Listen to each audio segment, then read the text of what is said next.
उनका क्या है जो इंटरनेशनली जिनका बिजनेस चल रहा है कि वो रहते हैं इंडिया में बट बिजनेस के पर्पज से वो ट्रैवलिंग करते हैं बट उनके बिजनेस बाहर चल रहे हैं। तो अब देखिए मैं आपको बताता हूँ, बिजनेसेस 5-6 तरीके के होते हैं। कोई इंडियन जिसके यहाँ पे भी शोरूम्स हैं, एंड हम बात करें बाहर की कंट्रीज के, किसी की लंदन में फैक्ट्रीज है या शोरूम्स है, कोई भी इंपोर्ट एक्सपोर्ट का बिजनेस है, साउथ अफ्रीका में है, किस केन्या के अंदर है, ऑस्ट्रेलिया में है, न्यूजीलैंड में, इन एनी गिवन कंट्री, जो भी बंदा इंडिया में रह के बाहर बिजनेस कर रहा है वो कभी भी नॉर्मल कैटेगरी का बिजनेस नहीं होगा। मतलब labour will not gonna call that person and उनसे लेबर कभी भी कुछ सामान नहीं खरीदेगी। जो भी चीज जो बिल्कुल जो जनरेशन जिनको मतलब सिर्फ अपना कमाते हैं, लेबर करते हैं, लेबर वर्क करते हैं, लेबर जॉब्स करते हैं कि हमारी सिर्फ दाल रोटी चल जाए घर के अंदर, वो काम होते हैं हमारे रेगुलर बेस वाले। अब उसके ऊपर के कैटेगरी के जितने काम आते हैं जो इंडिया में रह के बाहर काम करते हैं बाहर की कंट्रीज के लिए,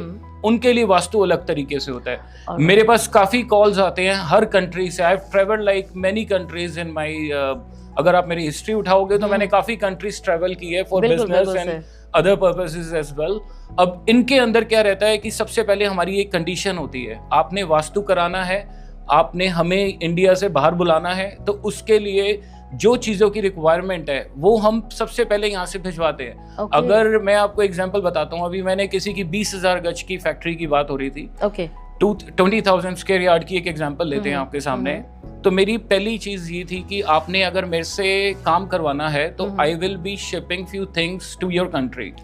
जब वो सामान आपके पास पहुंचेगा उसके बाद आके हमें 2 से 3 दिन लगते हैं स्टडी करने के लिए कि दिक्कत कहाँ से आ रही है और इसको कैसे रिजॉल्व करे, इसकी एनर्जी कैसे बढ़ाए, इसकी entry of the property main role play करती है, इसकी एंट्री कैसे ठीक करे, इसका साउथ वेस्ट कैसे बैलेंस करे, इनके पास बड़े ऑर्डर्स कैसे आए, जो एक्सपोर्टर्स हैं इंपोर्टर्स हैं, अब उसके लिए नॉर्थ दिशा बहुत बढ़िया रोल प्ले करती है। जितने भी बड़े ऑर्डर्स आते हैं वो नॉर्थ दिशा से आते हैं। तो हमने जो भी हम एलिमेंट्स यूज करते हैं वो एक राइट प्रोपोर्शन में, राइट कैलकुलेशन से जब हम वहां जाके डालते हैं तो क्लाइंट का बिजनेस फ्लरिश करेगा ही करेगा।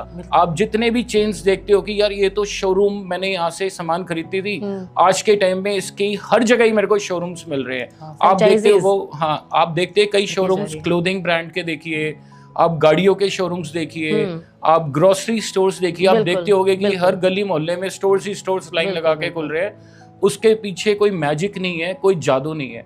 वास्तु जब एक फेवर में आता है ना, एक पर्टिकुलर पैटर्न सेट हो गया किसी ब्रांड का, तो वो हमेशा वही पैटर्न फॉलो करके ही अपने आउटलेट्स खुलवाता है।